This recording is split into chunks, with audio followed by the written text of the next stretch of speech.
À chacun et chacune, je vous souhaite une bonne journée. Lecture de ce jour, je lis le verset 18 d'Acte 25. Une longue lecture aujourd'hui, un chapitre complet. Versets 18 et 19. Les accusateurs se sont alors présentés, mais ils ne l'ont chargé d'aucun des délits que je supposais. Ici, c'est le gouverneur Festus qui s'exprime. Ils avaient avec lui des discussions relatives à leur religion particulière et à un certain Jésus qui est mort et que Paul affirmait être vivant. Ce qui m'a frappé dans ce chapitre 25 est une réflexion sur la haine. Décidément, la haine est un poison toxique, pas un poisson, un poison toxique et tenace. 2 ans de prison pour Paul n'ont en rien diminué la fureur criminelle des dirigeants religieux de Jérusalem. Leur haine est intacte. Elle brille comme un sous-neuf, ahurissant. À peine le nouveau gouverneur est-il en place, que les voici déjà en accusateurs véhéments, en comploteurs meurtriers. Nous voyons ça au verset 3. Ce complot a décidément, ce désir de mettre Paul à mort est toujours aussi vivace. C'est interpellant. La haine qui prospère, qui s'entretient. La haine, dans ce passage, elle rend aveugle aussi, pour ne pas dire stupide. Sans leur avocat, les accusateurs portent des griefs religieux contre Paul. Et vous vous rappelez, au chapitre 24, ils avaient un avocat, le fameux Tertullien, qui lui avait habilement accusé Paul de provoquer des révoltes.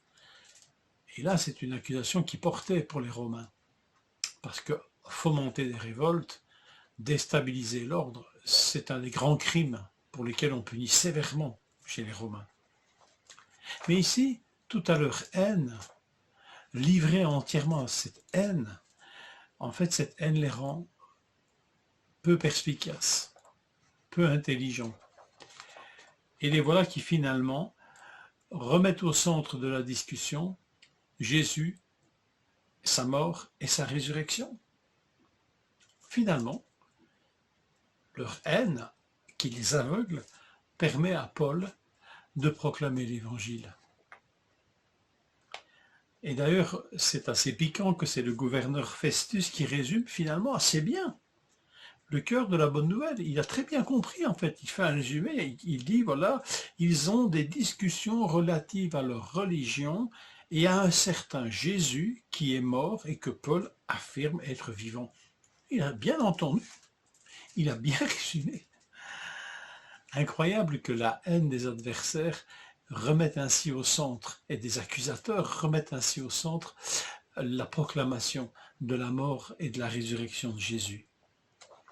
Et c'est vrai, on ne pourrait pas mieux dire que le gouverneur, au cœur des événements qui fondent notre foi, il y a bien sûr la mort et la résurrection de Jésus.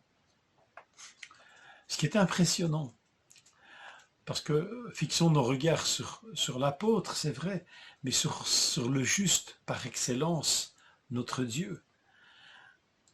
Imaginez cette ambiance hostile à un point qu'on imagine à peine un gouverneur nouveau, soucieux de ménager et de se ménager les dirigeants religieux de Jérusalem, qui pèsent quand même d'un certain point, des chefs religieux remplis de haine et véhéments, et puis des grands de ce monde qui arrivent là, avec leurs mœurs épouvantables, ivres de pouvoir, de faste, de désirs charnels qu'on expose, et dans toute cette ambiance épouvantable, Dieu préserve Paul en vie et lui permet de témoigner de la foi en Jésus-Christ. Seigneur, Pardonne-nous quand parfois nous nous plaignons de l'ambiance dans laquelle nous vivons et où nous trouvons qu'il est très difficile de témoigner de l'Évangile. Là, je crois que Paul est ici dans une atmosphère hautement toxique. Et pourtant le Seigneur, dans sa grâce, lui montre qu'il est plus grand que tout accusateur et que tous les accusateurs réunis. Un nouveau renversement de situation, en quelque sorte motivé ou permis par la haine aveugle des accusateurs. Donc des accusateurs qui donnent l'occasion à Paul de remettre Jésus au centre de la discussion. Ahurissant et extraordinaire. Je vous laisse ces versets du psaume 37. C'est les versets 37 et 38. Si vous êtes troublé par la personne du méchant et par le fait que le méchant prospère, relisez le psaume 37 qui parle beaucoup de cela. Voilà ce qu'il est dit. Psaume 37, verset 37. Observe celui qui est intègre et regarde celui qui est droit. Il y a un avenir pour l'homme de paix, mais les rebelles sont tous détruits et l'avenir des méchants est retranché. Que le Seigneur touche nos cœurs par sa parole.